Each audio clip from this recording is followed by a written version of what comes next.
ní báyìí ẹ jẹ́ kí a jọ gbọ́ ètò Nurul Islam. A'udhu billahi minash shaytanir rajim.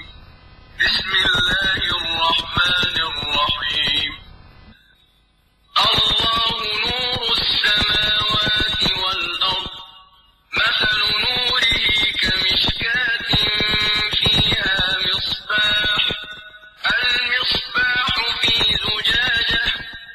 الزجاجة كأنها كوكب دري يوقد من شجرة مباركة زيتونة لا شرقية ولا غربية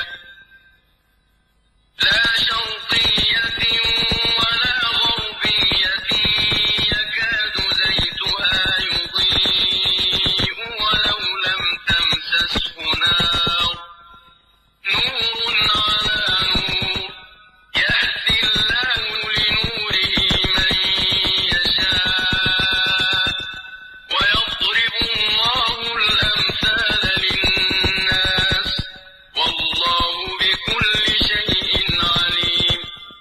بسم الله الحمد لله العليم الحكيم والصلاة والسلام على من بعث معلما وداعيا وعلى آله وأصحابه أجمعين.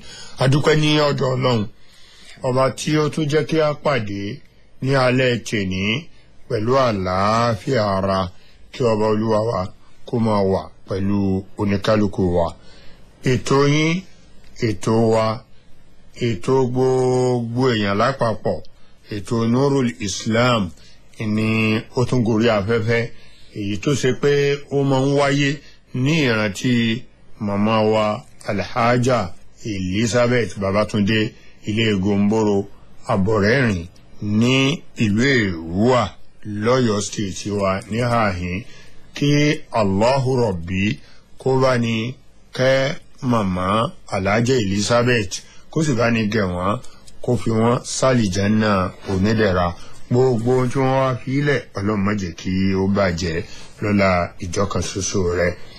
ní alẹ́ tèní pẹ̀lú yọ̀ǹda Ọlọ́run àwọn aláàjì wa Sheikh Abdulrahman Muhammadu Awwal Ọlálékan ni wọ́n máa dá wa lẹ́kọ̀ọ́ lórí agbọ́nrin kan tó pàtàkì tó ṣe kókó gan ìyẹn ni àdábù tọ́líbìl ilmi àwọn ìṣe àti ẹ̀kọ́ tó yẹ kó wà fún gbogbo akẹ́kọ̀ọ́ nínú Islam kí ọba Olúwa wa kó máa bá ní tọ́ wọn sọ́nà ní gbogbo ìgbà.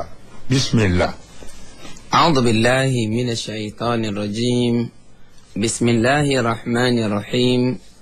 Alhamdulillahi wa kafa wassalatu wassalamu ala rasulil mujtaba.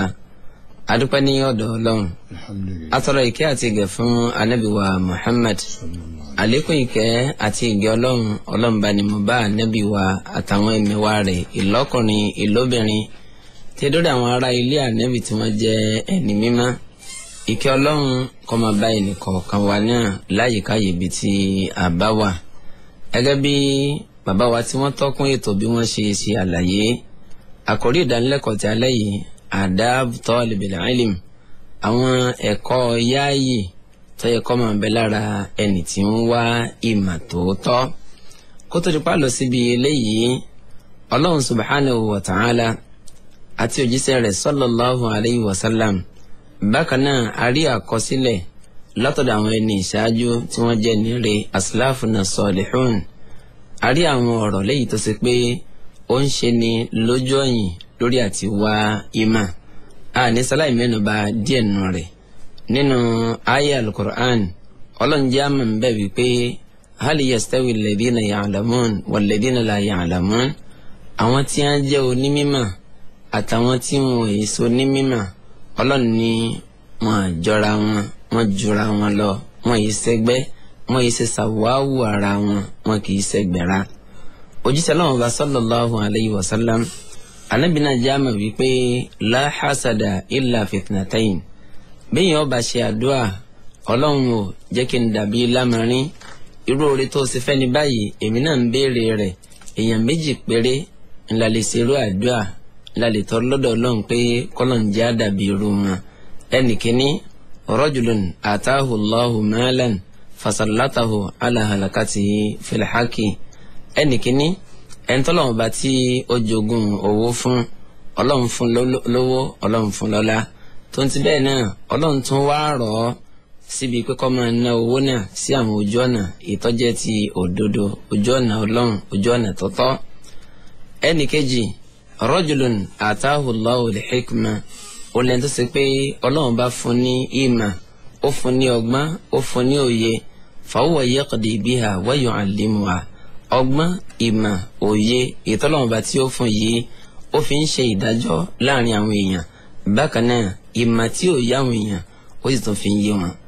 Imam Ali tó jẹ́ khalifa ẹlẹ́ẹ̀kẹrin fún gbogbo mùsùlùmí káfàtà lẹ́yìn Ànábì wa Muhammad sallallahu alayhi wa sallam, ó ń sọ nínú ọ̀rọ̀ rẹ̀ pé kafa bil ilmi sharafan an yadda'iyahu man la yuhsinuhu wa yafrahu idha nusiba ilayhi.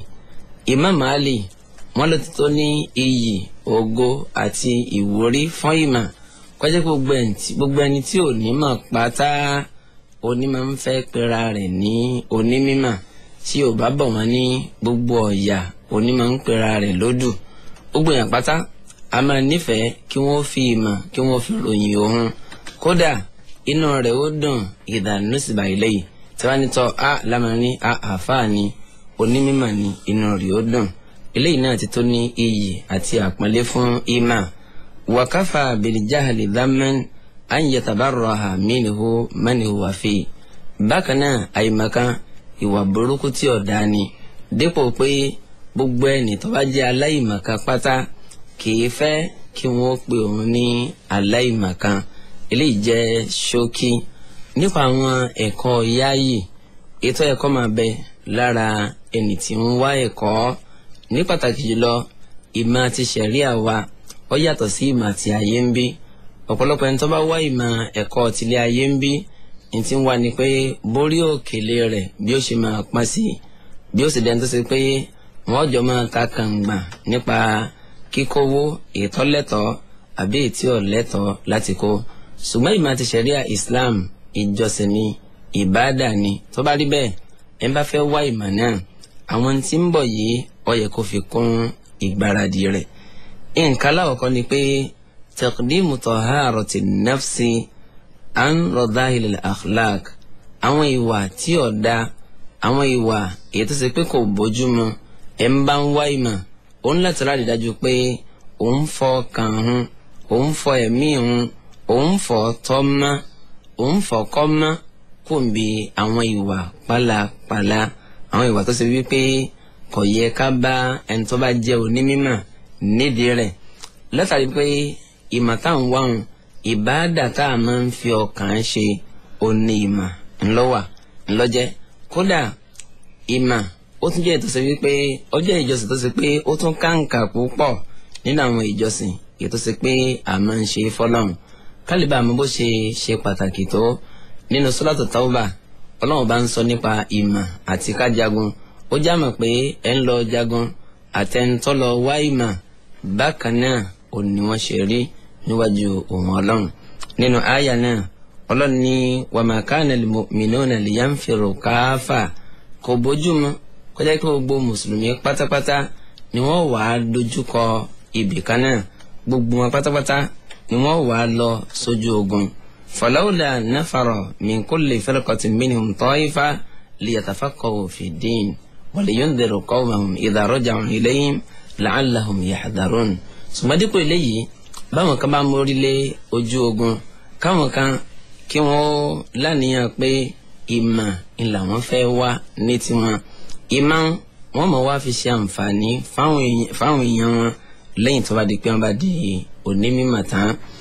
Imam Ahmadu kọ́lọ̀nkọ́ba nìkẹ́ bàbá ń sọ nínú ọ̀rọ̀ wọn pé al-ilmu la ya'diluhu shay'un liman sahhat niyyatuhu. ìmọ̀ kò sí ní tá a lè fi wé, kò sí ní tá a lè fi ìmọ̀, kò sí ní tá a lè fi wé, ṣùgbọ́n fẹ́ni tó bá ṣe pé àníyàn rẹ̀ tó bá dáa ní o. àwọn ìyá béèrè pé ya Aba Abdillah, ìrẹ́ Abu Abdillah, kayfa tasihhu niyya, bó o là ní èèyàn bó o ní yóò ṣe dáa. ìmáàmù wa ń dá wọn lóhùn wípé ìyẹn ni pé àyẹ̀nìwìyà bi'ilmihi raf'a al-jahli an nafsihi wa an ghayrihi. kó jẹ́ pé àníyàn téèyàn ó ní níbi mà téèyàn ń wá kìí ṣe pé kí n nímà kí mi ò lè bá dálé kí ó lẹ̀ kí n nímà kí mi náà kó lè bá jẹ́ wípé ń jẹ́ lìmáàmù mọ́ṣáláṣí mọ́jọ jẹ́ pé lẹ́yìn òun là níyàn rẹ̀ níbi ìmọ̀ tó ń wá ìmọ̀ tọ̀run ó yàtọ̀ sí táyé. ṣùgbọ́n láníyàn pé mo fẹ́ wá ìmọ̀ kí n lè bá a kúrò ní oko àìmọ̀ kan. bákan náà àwọn tọ́lọ̀ ń bá yọ̀ǹda fún mi láti kó kúrò nínú oko àìmọ̀ kan eléyìí ni kò jẹ́ kí ó wà nínú àníyàn rẹ̀. yẹn ni pé àìmọ̀ kan kó lè bá a bọ́ kúrò lóko rẹ̀. bákan náà àwọn yẹn ti ń bẹ ní sàkání rẹ̀ bó làwọn náà ò ṣe ní jẹ̀sọ́fìn àìmọ̀ kan eléyìí ni kò máa jẹ́ nǹkan aláwọ̀kọ́. yẹn ni pé lára àwọn ẹ̀kọ́ yáàyè èyí tí ó máa bẹ lára ní tó fẹ́ lọ wá ìmọ̀ oníkọ́ ya kọ́kọ́ fọ ọkàn rẹ̀ kọ́ fọ́ kọ́ má dáadáa kó ń bí àwọn ìdọ̀tí ìwà pálapàla. nǹkan lẹ́ẹ̀kejì ni wípé ìmọ̀tọ́ fẹ́ wáyé wá nítorí tọ́lọ́run ọba nìkan ṣoṣo jẹ́ ẹni tí ó ṣe àfọ̀mọ́ fọ́lọ́run ọba níbi ìjọsìn níbi ìmọ̀tọ́ ń wá. aṣọ lẹ́ẹ̀kan wípé ìmọ̀ yìí a ní ìjọsìn ni gbogbo tí máa ń jẹ́ ìjọsìn pátápátá kò ní jẹ́ nǹkan àtẹ́wọ́gbà níwájú ọlọ́run àfi kéèyàn láníyàn pé torí ọlọ́run nìkan òun ló fẹ́ wá ìmọ̀. nínú Suratul Bayyinah ọlọ́run ní wa ma umiru illa liya'budullaha mukhlisina lahu-d-dina hunafa wa yuqimu s-salata wa yutu z-zakah. ọlọ́run ní àkókò pa wọ́n láṣẹ nǹkan kan tayọ pé ká máa jọ́sìn fún ọlọ́run ọba lẹ́yìn tí ó sì máa ṣe àfọ̀mọ́ ìjọ́sìn náà fún ọlọ́run ọba. òjíṣẹ́ ọlọ́run ọba sallallahu alayhi wa sallam jẹ́ àmọ̀ pé innamal a'malu binniyat àwọn aṣẹ́tà ń bá ń ṣeun a máa gbalada lé lórí níbàámu sí bí àníyàn wa bó bá ṣe rí. yẹn ni pé dàníyàn lórí ìmọ̀ rẹ̀ ìtọ́ ń wá jọ jẹ́ pé nítorí tọ́lọ́run ọba nìkan ṣoṣo ni. nínú àníyàn lábẹ́rẹ̀ náà bákan náà jọ jẹ́ pé ìmọ̀ ìtọ́ ń wá òun wá ìmọ̀ náà imtithalan li amrillah lẹ́yìn tó ṣe pé òfin ń ṣe àmúlò àṣẹ ọlọ́run èyí tó pa wá tí ọlọ́run bá sọ nínú suratu Muhammad wípé fa'alam annahu la ilaha illallah kọ́kọ́ lọ nímọ̀ náà pé kò sẹ́ni kankan tá a jọ́sìn fún lódodo àyàfẹ́ ọlọ́run ọba nìkan ṣoṣo. tó wá ní láníyàn pé ìmọ̀ tí mo fẹ́ wá yìí o mo fẹ́ máa fi tẹ̀lé òfin ọlọ́run àti òfin òjíṣẹ́ ọlọ́run ọba ìyẹn Ànábì wa Muhammad sallallahu alayhi wa sallam. ẹ̀ ń bá wá mà nítorí tọ́lọ́run ọba bá ń báwọn èèyàn sọ̀rọ̀ báyìí tàbí tó bá wà níjókòó mà èèyàn ó sì máa gbóòórùn ìbẹ̀rù ọlọ́run ọba láti bí ọ̀rọ̀ rẹ̀ ètí bá ń sọ. ìkànnì àwọn tàbíùn ìyẹn Umar ibn Dharri kọ́lọ̀nkọ́ba ní ìkẹ́ ó ló ń sọ fún bàbá àwọn pé ya abi ìrẹ́ bàbá mi ma laka idha wa'asta nasa akhadhahum al-buka. èsì tó pé tí wọ́n bá ń báwọn èèyàn sọ̀rọ̀ ọlọ́run ọba tó bá ń ṣe wáàsí fáwọn èèyàn ọ̀gọ̀ọ̀rọ̀ àwọn èèyàn òní a máa ń sọkún nígbà tí wọ́n bá ń ṣe wáàsí fún wọn. ṣùgbọ́n wa idha wa'adhahum ghayruka bẹ́ẹ̀ lómi ìtọ́ yàtọ̀ sí ọ bí bá ń ṣe wáàsí kì í lapa lára àwọn ènìyàn wọn yìí sọkún bí a ṣe máa ń sọkún bí wàrírì nípa ọlọ́run bí ṣe máa ń gbanú gbọkàn gbára wọn nígbà tí wọ́n bá ń bá wọn sọ̀rọ̀. bàbá wa ń fọmọ rẹ̀ lésì wípé ya bunayya ìdí ọmọ mi kékeré yìí ọlọ́run máa jẹ́ ọ̀dàgbà o ọmọ làlùbáríkà o. ní tí mo fẹ́ kọ́ ọmọ ni pé laysati nahiyatu thuqla mithla nahiyati al-mustajara. ẹni tó ṣe pé ìṣẹ̀lẹ̀ṣẹlẹ̀ sí ti ń sọkún bí alóbìnrin tó jẹ́ opó tí ń wá ẹkún mu lórí ọkọ rẹ̀ èyí tó ṣe wípé ó jáde láyé. a lè fẹ́ lẹ́yìn òwe ẹni tó ṣe pé wọ́n kàn rẹ́ǹtì rẹ̀ ni pé wọ́n náà wà lọ́mọ bá ní sọkún ẹkún tí ó máa sun kò ní désàlẹ̀ ẹkún rẹ̀ látàrí wípé wọ́n gbà ọ wá ṣiṣẹ́ owó tiẹ̀ ni. nínú àwọn ẹ̀kọ́ yáàyè ètí ọmọ bẹ lára ẹni tí ń wá ìmọ̀ àwọn ìwà èyí tí ọ̀daràn bí ìwà mọ́tòmọ́tò gààrú ìgbéraga irú àwọn ìwà báyìí ẹni tó bá jẹ́ ẹni tí ń wá ìmọ̀ à ń láti jìnnà sí irú àwọn ìwà pálapàla yìí. ìkànnì àwọn ọ̀jọ̀gbọ́n ó ní wa iyyaka wal khuyalaha fa innahu nifaqun ìwà gbéraga tó bá ń wá ìmọ̀ yà pátì o má jẹ́ kírú wa má jẹ́ wọn gbóòórùn gbéraga kan lára rẹ lásìgbà tó ń bá ń wá mà àbò tiẹ̀ ti di onímímà torí pé àwọn wà báyìí ìmọ̀ sọ ní di mùnáfíkì ni níwájú Ọlọ́run. ìkànnì àwọn àfáàwà ẹ̀yìn àfáàwà Adh-Dhahabi nínú tírà wọn Siyaru A'lam an-Nubala ìgbà tí a ń sọ nípa Amru ọmọ Aswadu kọlọ̀nkọba nìkẹ́ arákùnrin ikú nígbà tí Abdulmalik bin Marwan tó ń jẹ́ khalifa mùsùlùmí lọ́wọ́. ó ń sọ nípa Amru bin al-Aswad ó ní kana idha kharaja min al-masjidi bárakùnrin bá jáde ní masalasi ọwọ́ ọ̀tún rẹ̀ yóò fi gba ọwọ́ òsì yóò fi gbá mú yóò wá kó méjèèjì yóò kódà sí ẹ̀yìn. wọ́n wá bi léèrè nípa rẹ̀ pé èyí ṣe tó fi ń ṣe báwọn ó ní tó ń fi ń ṣe bẹ́ẹ̀ ni wípé hatta la tunafiqa aidi ìyẹnfẹ́ káwọn ọwọ́ mi gángan ìyẹnfẹ́ kí wọ́n wùwà nifaq ìyẹnfẹ́ kí ìgbéraga kankan kó ti ọwọ́ mi jáde kó ti bí ìṣesí mi jáde ká má ṣe wàá sọ nípa ìmọ̀ mi gan tí mò ń wá. nínú àwọn ẹ̀kọ́ yáàyè èyí tó gbọ́dọ̀ máa bẹ lára ẹni tí ń wá ìmọ̀ ó ní pé à ń yataharra ridal alimi gbìyànjú sapá àfáà tó fẹ́ gbàkéwò lẹ́nu rẹ̀ tó fẹ́ kẹ́kọ̀ọ́ lọ́dọ̀ rẹ̀ sapá lórí bó ṣe rí ìyọ́nú àáfàá òun kódà kó sì páwọn ìwà tí ń wù àbí ìṣesí rẹ̀ ọ̀ faramọ́ mọ́sàfihàn rẹ̀ ó yà máa pa á mára ni. bákan náà ó tún wá ṣe ìfaradà ó ṣe sùúrù lórí àwọn ìwà kùdìẹ̀kùdìẹ̀ ìtọ́ba ń bá pàdé látara àáfàá rẹ̀ ìwọ̀n wa ò ní wo bẹ̀ wọ́n lẹ́ni tá à ń bá nájà là á wò èèyàn kì í máa wo ariwo ọjà tó ò ní kò sí tọkọ pẹ̀lú wa rẹ̀ ṣùgbọ́n ìmọ̀ tí wọ́n ń wá lọ́dọ̀ rẹ̀ ìmọ̀ ní kọ́ sapá májọ jẹ́ pé wà pálapàla ń yasudduka amúlazàmátì májọ kọ́dí rẹ̀ tó òfin lè máa bẹ pẹ̀lú àfà kó lè máa wá kéwú ṣùgbọ́n dípò eléyìí àwọn wa ń gbójú kò ń bẹ̀ bí ìgbà pé òòrí àwọn ọ̀jọ̀gbọ́n sọ pé man lam yasbir ala dhulli ta'allumi ẹni tí ó bá lè ṣe farada tí ó bá lè farada ìyẹpẹrẹ ètìyàn ọmọ bá pàdé látàrí pé èèyàn ń wá ìmọ̀ onítọ̀hún bakiya umrahu fi imayatil jahala onítọ̀hún yóò máa bẹ títí láì gbogbo ọjọ́ tó bá lò nù sẹ̀mí yóò máa wà nínú òkùnkùn biribiri àìmọ̀kan nínú rẹ̀ lónítọ̀hún òní yóò máa wà. nínú àwọn ẹ̀kọ́ èyí tó tún gbọdọ̀ wà lára rẹ̀ ìrẹ́tọ̀ ń bá ń wá ìmọ̀ àtọ́lọ́wọ́n ọba ó ní pé alla yastankifa an talabil ilmi amman dunahu ẹni tó jùlọ lọ́jọ́ orí ẹni tó jùlọ lówó lọ́lá nípò májèkélé yìí nǹkan kọ́ dí rẹ̀ tó fi aṣọ wípé ò ní wá mà ọmọ eke ń máa gbà kí ó lọ́n lẹ́nu ọmọ eke ò ní nímọ̀ nù. ìkànnì àwọn àfáà wa àgbà àfáwà Mujahidu kọlọ̀nkọba nìkẹ́ wọ́n sọ pé la yata'allamu al-ilma mustahyin wala mustakbirun èèyàn méjì kan kama wulẹ̀ sí wàhálà pé àwọn wá ìmọ̀ bí wọ́n wá ọlọ́run bò ní fún wọn nímọ̀ náà.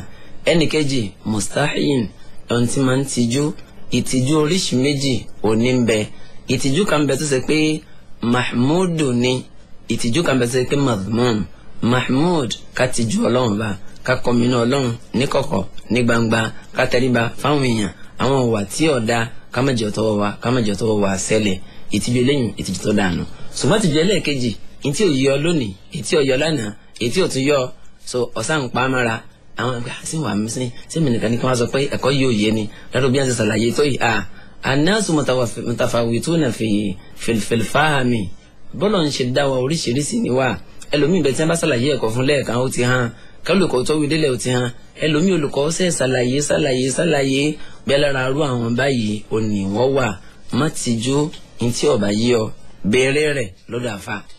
bákan náà ẹni tí bá ń ṣe ìgbéraga bóun náà ṣe lè wò kó ṣe wàhálà tó kò lè nímà kódà ọlọ́run ti ẹ̀jẹ̀ á mà wípé sa'asrifu an ayati alladhina yatakabbaruna fil ard ọlọ́run gbogbo àwọn tí wọ́n bá ń ṣe ìgbéraga pátá ìmà kò ní yíyan ibi tó bá mà déhùn ibẹ̀ náà ni ó mà dé kò lè ṣàlékún lórí ìmọ̀ tí bá ń bẹ fún onítọ̀hún.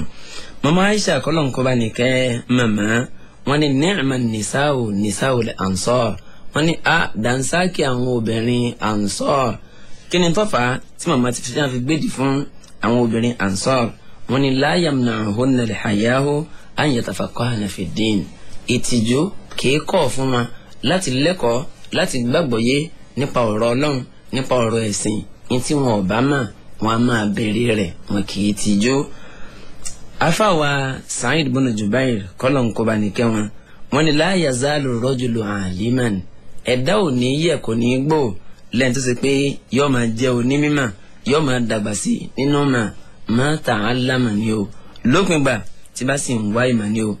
fa idha taraka al-ilma wa dhanna annahu qad istaghna waqtafa bima 'indahu fa huwa ajhalu ma yakun. wọ́n níbẹ̀ dàbá tí a lérò pé níbi tá a bá dé yìí náà bó ń rìn sí wa bá sọ pé òun ò fi gbá má èyí tó ti fẹ́ńlẹ̀ yìí náà kò lè parun. wọ́n níjọ́ náà ló ti ó gángan ní ọ̀gá aláìmọ̀kan jùlọ. Ànábì wa Muhammad sallallahu alayhi wa sallam tó jẹ́ ẹni tó lọ́wọ́ bá fi ẹ̀sìn rán Ọlọ́run pa Ànábì láṣẹ oníkọ́ka suratul kafirun qul ya ayyuhal kafirun Ọlọ́run ní kọ́ka fún Sayyidina Ali radiyallahu anhu nítọ́jú orí Ali kéré sí Ànábì wa Muhammad sallallahu alayhi wa sallam ní ti ìmọ̀ ó kéré sí Ànábì sallallahu alayhi wa sallam níbi gbogbo nǹkan Ali kéré sí Ànábì níbi gbogbo nǹkan. sùmọ́tò ti bẹ́ẹ̀ náà Ànábì sọ fún Ali wípé Ọlọ́run ló pa mí láṣẹ ó ní kí n ka suratu al-kafirun Ọlọ́run ló pa mí láṣẹ ó ní kí n ka fún ọ Ànábì sì ka fún Ali. láàrin àwọn àfáà látàrí làákàyè tọ́lọ́wọ́n bá tó fún wọn istambatu min dhalika iddata fawaid oríṣiríṣi àwọn àǹfààní àtẹ̀kọ́ òní àfàyọ nínú ìṣẹ̀lẹ̀ tó ṣẹlẹ̀ yìí. àdìfì yìí kì í ṣe àgbélẹ̀rọ àárín nínú Bukhari bákan náà àárín nínú Muslim. nítawọn àfáà sọ ni wípé wọ́n nínú àṣẹ tọ́lọ́wọ́n bá pa Ànábì yìí pé kó ka suratul kafirun fún Ìmáàmù Ali. àǹfààní aláwọ̀kọ́ táwọ̀kọ́ rí ń bẹ̀ ni wípé àtàwádùn ẹni tí ó bá wáyé máa òun láti jẹ ẹni tí ó tẹríba bó o tún dà fáàtà náà látàrí pé onímọ̀ ẹni tẹ́ bá rí tọ́jú onímọ̀ tí bá tún ń ṣe ìgbéraga ẹni tó kẹ́nu mà kò yé bí yẹn bá ṣe ń jindò nínú mà tó bẹ́ẹ̀ náà ni ìtẹríba rẹ̀ bẹ́ẹ̀ náà ni yóò sì tún máa pọ̀ tó. ẹ̀kọ́ aláwọ̀kọ́ nù. ẹ̀kọ́ lẹ́ẹ̀kejì ni pé anna al-fadila la yamtani'u min al-qira'ati ala al-mafdul ẹni Ọlọ́run bá ṣe ní onímọ̀ bímọ rẹ bó ṣe lè kó góńgò tó eléyìí ò gbọ́dọ̀ jí ọ lọ́wọ́ níbi kó tún wá wá ìmọ̀ lọ́dọ̀ àwọn tó rò wípé bóyá o tún jù lọ àbáwọn tó rò pé bóyá o ń bẹ ní abẹ́ rẹ̀. nínú àwọn ẹ̀kọ́ yáàyè èyí tá a tún gbọ́dọ̀ dì mọ́wọ́ ní gbogbo ìgbà tí à ń bá ń wá ìmọ̀ ó ní muraqabatu Allah subhanahu wa ta'ala fi sirri wal alani gbogbo ìgbà pátá ẹni kọ́ máa sọ òfin Ọlọ́run Ọba lọ́wọ́ kọ́ máa sọ lẹ́sẹ̀ máa sọ Ọlọ́run Ọba rẹ ní kọ̀kọ̀ àti ní gbangba a lè sọ Ọlọ́run ṣùgbọ́n àwọn ṣe Ọlọ́run ó kíyèsí àwọn tọ́lọ́run Ọba ọ̀fẹ́ ó jìnà sí tó bá ti ń ṣe báwọn muraqaba òun náà níbi láàrin nínú ẹ̀ bákan náà khashiyatullah ìyẹn láti jẹun tó ṣe wípé yóò máa kọminú Ọlọ́run yóò máa bẹ̀rù Ọlọ́run Ọba ní gbogbo àdáwọ́lé rẹ̀ pátápátá. Imam Ahmadu kọ́lọ̀nkọ́ba nìkan wọn bàbá sọ pé aslul ilmi khashiyatullah ìpìlẹ̀ ìmọ̀ gángan ó ní ìbẹ̀rù Ọlọ́run Ọba subhanahu wa ta'ala wa khashiyatullah hiya al-khawfu al-mabni ala al-ilmi wa at-ta'dhimi lillahi subhanahu wa ta'ala.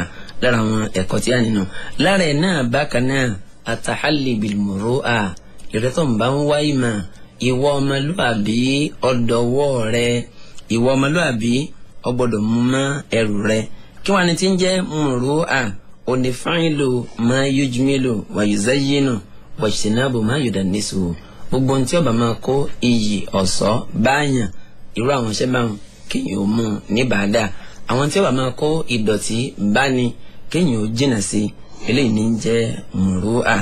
nínú ẹ̀ náà bákan náà atamattu'u bi khisalir rujula àwọn ìwà tá a gbọ́dọ̀ máa bá láàrin tó bá ti di ọkùnrin ìgboyà ìjákin irú àwọn bàbá àwọn agbọ́dọ̀ máa rí láàrin tó sì wípé ọ̀n wá ìmọ̀ láàrin bákan náà atahalli bi rifqi jẹ́ntì ó máa ṣe pẹ̀lẹ́pẹ̀lẹ́ má jẹ́ntì ó máa tẹ̀lé gáò eléyìí jẹ́ díẹ̀ nínú àwọn ìròyìn ìwà èyí tá a gbọ́dọ̀ rí láàrin tí máa ń wá ìmọ̀ à ń bí Ọlọ́run bá subhanahu wa ta'ala kó ṣe wá ní onímímọ̀ àwọn wàmbá tíntìntín ìtọ́lọ́wọ́n bá tí ó bọ̀ wá kọ́lọ́wọ́n bá kó fi àlùbáríkà sí kó jẹ́ kí ọmọ pọ̀ sí wa qul rabbi zidni ilma. Àmín. Adúpẹ́ ní ọ̀dọ̀ Ọlọ́run. Alhamdulillah, wallahu akbar. A rí pé àwọn ẹ̀kọ́ yáyì yìí ó kàǹkà, ó pinmirin. Kọ́lọ́hún kó jẹ́ kí ẹ̀kọ́ náà kó sì wá ní àǹfààní. Ọ̀yá o, ẹ ti wọlé o. Wa alaikumus salam wa rahmatullah. Ọ̀yá. Abdulsalam Muhammadu Dawud ọlọ́ba ní san afáwà lẹ́sùn lórí. Àmín, àmín. Ẹlẹ́kùn ìbéèrè mi pín sí ẹ̀ka mẹ́ta. Ẹlẹ́kùn tó bá wọ mọ́sálásí sìn. Tó bá ṣe pé ṣáfù wájú àti ṣáfù ẹlẹ́ẹ̀kejì ti kún. Ẹnìjẹ́ wá ṣé ọ̀pá ẹnìkan sẹ́yìn ni àbí òní ọ̀nà mi tó lè lọ. Báwo ni ó ṣe ṣe ẹlẹ́ẹ̀kejì? Ẹni bá tẹ ìgbé adìẹ tàbí ìgbìyànjú tó bá tẹ máa fọwọ́ mọ́sálásí. Àlùwalá rẹ̀ bàjẹ́ ni àbí yóò tún àlùwalá rẹ̀ sí ẹlẹ́ẹ̀kẹta ẹni tó bá bì tàbí ó kó fún lóun kankan sá ẹ dákun bàbá wa ẹ bá nìyẹn náà rẹ̀. Àlùwalá rẹ̀ bàjẹ́ àbí ọ̀yá bismillah. Ọlọ́run san yín lẹ́san olóore. Ìkíni lórí ìbéèrè alákọ̀ọ́kọ́ èyí tí ẹ béèrè èmi bí n bá ṣe rántí ní ṣe máa dáhùn rẹ̀ o. Ẹni tó tẹ ìgbé adìẹ àbí ìgbé ẹran àbí tọ̀ rẹ̀ tọ̀tọ̀ mọ́lẹ̀ kò sí nǹkan kan tó ṣe àlùwàlá rẹ̀ kódà bí ọ̀ràn tí sàn náà tó fi lọ kírun irun rẹ̀ lálàáfíà ṣùgbọ́n lábala tì máa ń tó tara nìkan wọ́n fẹ́ kọ́ san ẹsẹ̀ nù. So ẹni nù ẹlẹ́ẹ̀kejì ẹni tó bá bì kò sí nǹkan kan tó ṣe àlùwàlá rẹ̀ kó máa bá irun rẹ̀ kó máa bá lọ ni. Bí ẹ bá wà ní mọ́ṣáláṣí sáfàlà ọkọ̀ ti kún ẹlẹ́ẹ̀kejì ti kún èèyàn ráyè kankan èèyàn dá dúró lórí sáfù lónìí nìkan sọ ni kí ẹ sì pé èèyàn fáàyàn kankan sẹ́yìn gẹ́gẹ́ bí ntọ́tọ̀ súnà látọ̀dá Ànábì Muhammad sallallahu alaihi wasallam ọwọ́ ẹni tó ṣe pé kò ní nírun tó bá dá dúró sẹ́yìn ọ̀lẹ́ni tó ṣe wípé sáfù ọ̀lẹ́ni tó ṣe wípé náà. Ọlọ́run yẹ gbọ́ fún wa. Àmín. Tí ó bá dá sí ilé èèyàn ìdílé kan tó ń ṣàtúnṣe táàtì kẹ tó wà lẹ́gbẹ̀ẹ́ ní fún ọtí àyè táàtì dúró tẹ́lẹ̀ kálíbà yẹn náà sílà kírísínà fún àṣàpálá ní àti. Ọlọ́run san yín lẹ́san olóore. Kò sí àdìfì kankan tó pani láṣẹ pé ibi tá a bá ti yan náà ibi tá a bá ti kírun ọ̀ràn yẹn ká fi bẹ́ẹ̀ lẹ̀ ká bọ́ sáàyè míì láti yọ náfìlà ṣùgbọ́n àwọn aslafuna salihun àwọn ẹni Ọlọ́run tí wọ́n jẹ́ ní ìṣáájú wọn a máa ṣe bẹ́ẹ̀ wọ́n bá kírun tán ọ̀tọ̀ níbi tí wọ́n ti yan náfìlà. Wà ní ìdí ká gbé èèyàn dìde wípé sún síwájú kí nìyẹn ní náfìlà bẹ́ẹ̀ bídíà nìyẹn. So ìbéèrè tí arákùnrin náà. Wa alaikum salaam wa rahmatullah. Ìbéèrè tí mo fẹ́ bèrè abẹ́kẹ́ bá mi fún àwọn èèyàn ní ìmọ̀ràn lásìkò tá a wà á rí nínú àwọn táwọn fẹ́ sí àǹfà láwùjọ báwọn kan jà fà sùn náà lẹ́gbẹ̀ẹ́ wọ́n fẹ́ jáde kí ó lè báyìí wọ́n mọ̀ pariwo pé ilé kí o mẹ́rin ẹ̀ wá ilé kí o fọ́ ọmọ lẹ́nu tó o pẹ́lẹ́ bá ní fún ọ nímọ̀ràn pé tí àníyàn tẹ́lẹ̀ káwọn olú wa kí wọ́n fi àbí fi ìwò. Ọlọ́run san yín lẹ́san. Ọlọ́run san yín lẹ́san olóore. Ẹ rí i pé lára àwọn ẹ̀kọ́ tí a wí lẹ́ẹ̀kan òun náà ní kéèyàn jẹ́ pé gbogbo téèyàn bá ṣe tápátá kó ṣe nítorí ìtọ́lọ́wọ̀n ọba má dálé kí ó lẹ̀ lánìyàn pé yóò máa fọ́ wọn lẹ́nu ni ó máa lé gbà wọn lé kí yòókù ó máa lé wọn wọlé ni ó máa lé wọn wọgbẹ́ ni eléyìí ọ̀lẹ́tọ̀ọ́nù ṣẹ̀ríà Islam o. Ọlọ́run ọba yóò bá ní sẹ́yìn ní ẹ̀sán rẹ̀ tó pọ̀ agbádùn yín Ọlọ́run ọba ní sàlékún mọ̀ yín yóò sì sàlékún àlùbáríkà yóò sì sàlékún dáadáa lọ́la fún fàyàkùn Ọlọ́run tọ́ kò ní jù báyìí lọ sín ńlọbẹ oge ẹ rí ọ̀gá Ọpẹ́yẹmí Adéwálé ló ń bá ní gbé sókè tí ń gbé sílẹ̀ kọ́lọ́ ń bá ní gbé ga o. Alhaji wa Tahir Abọ́ládé bàbá imam òní olóòtú ètò wa ní gbogbo ìgbà kọ́lọ́ ń jẹ́ kẹ́mi wọn ogun. tọ́ ní àìní dènà pẹnu èmi ọmọ yín Abdulwahid Abdulhamid ẹni atọ́kùn kí Ọlọ́run ọba kó tó jẹ́ kí a pàdé láyọ̀ lọ́la la hawla wala quwwata illa billah.